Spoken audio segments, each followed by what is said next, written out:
Halo. Ndakubuda. Ndikupe mwena. Ndakwenda unoona nini?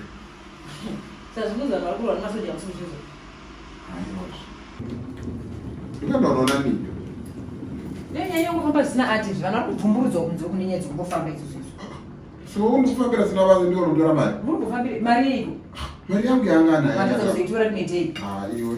Vanatsa kuzoitora kunetei. Mwari ndiye kuti munhu akakudedza upenda unotora ipapo. Zvandikutaura izvozvo zvandabvumburudzira zvofambira zvisina ngasai sezvizvi. Pauri hazvina basa but mari yangu. Alright, ndagara ndotobuda umatete kasamukataura izvozvo. Ukaendawo? Ndona unoona shida nandokuzwa. Ya? Vanzi vane imba iri pakona.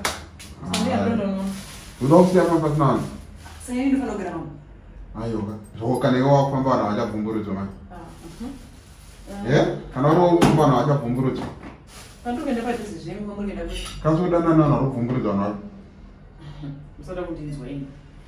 Because kana ini ndiri da kuda kubuda kundanga kuzwa kuti vanhu vari kubvumburudzwa famba zvisina ati. Kwei zvako zvine ati ndezvei? Ndakuudza ndofambira nyaya yeimba. Imi munofambira nyaya yekutora mari.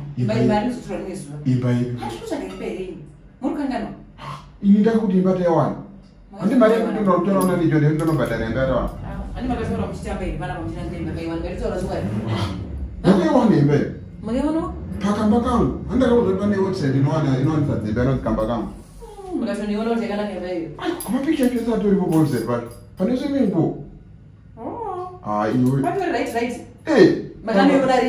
Ndikatora kamari ayoka ndikatora mari ndakuenda unobhadhara ndoona but imba yatakaiona apa chandakabhadhara kwete agent yako yaitibhadharisa mari aiwa kandikuti mapicha vakaisa pawebsite pavo yakanzi www.kambakangu.co.zw saka ipapo ndopandakaiona ya mapictures emba saka ndakunotora mari kwanicho kana yakandanoda tosiyenda bhadhara deposit but hapana mari yandokubvisa zvombodzi yebhadhara 25%, bhadhara 10%.